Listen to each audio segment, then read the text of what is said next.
Program Pasca Sarjana Universitas Mahasaraswati Denpasar menggelar pelatihan penulisan artikel ilmiah untuk publikasi pada jurnal internasional bereputasi Prodi MP2WL dan MM di ruang pertemuan Unmas Denpasar.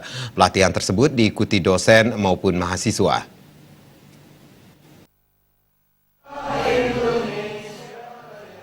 Direktur Program Pasca Sarjana Unmas Denpasar Ikutut Sumantra menyatakan, Pasca Sarjana melakukan kegiatan workshop publikasi internasional. Sesuai persyaratan yang sudah ditetapkan berdasarkan standar nasional SNDikti, mahasiswa S2 harus melakukan publikasi baik di jurnal terakreditasi maupun jurnal bereputasi. Pihaknya menyikapi hal tersebut dengan mendatangkan narasumber dari institut lain yang memiliki rekam jejak yang tinggi dalam publikasi tersebut. Pihaknya melibatkan 182 mahasiswa yang diharapkan akan menulis di jurnal bereputasi dan terakreditasi, sehingga kali ini diberikan pengayaan berupa cara mempublikasi. Jadi pada kesempatan itu kami didampingi dari Prodi MM dan juga ada dari P2WL, dan tentu dengan kegiatan ini harapan kami mahasiswa semakin meningkat prestasinya. Di sisi lain juga dosen yang sebagai pembimbing, sebagai pendamping memberikan kasanah yang lebih luas, dan setidaknya dengan adanya pelatihan ini kemampuan dari mahasiswa maupun dosen akan lebih ditingkatkan lagi. Ada target yang kita inginkan, setidak-tidaknya setiap tahun itu ada peningkatan.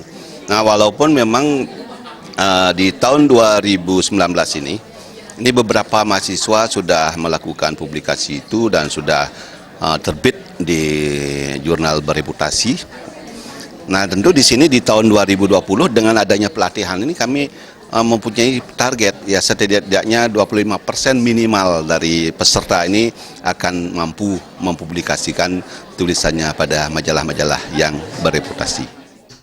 Rektor Unmas Made Sukamerta mengatakan, pelatihan ini dapat membantu para mahasiswa sebelum tamat sehingga mampu menulis di jurnal bertaraf internasional. Selain itu, pelatihan ini bertujuan mendukung perankingan klaster lembaga Universitas Mahasaraswati. Kedepannya, suatu lembaga akan dinilai dari akreditasi dan bersyukur Unmas telah mendapat predikat sangat baik. Namun, reputasi universitas itu tidak hanya dinilai dari akreditasi, tapi juga klaster. Sekalipun kami sudah bersyukur bahwa untuk akreditasi IAPT itu kami sudah mendapat predikat sangat baik. Namun, reputasi universitas itu tidak hanya lihat dari akreditasi, tapi juga adalah klaster. Dan klaster itu akan nilai dari jumlah kinerja perguruan tinggi, termasuk juga bagaimana publikasinya. Sehingga akan nilai juga berapa guru besarnya, berapa rektor kepalanya, serta berapa banyak para spesialis akademika, khususnya para dosen, yang mampu menulis pada jurnal bertaraf internasional itu sendiri. Oleh karena itulah setiap fakultas saya dukung untuk melakukan kegiatan-kegiatan yang intinya memotivasi, memberikan kesempatan kepada dosen, dan memang harus mereka menulis setahun itu paling tidak satu tulisan bisa dipublikasikan. Pelatihan dilaksanakan selama 2 hari, yaitu 13 dan 14 Desember 2019. Indra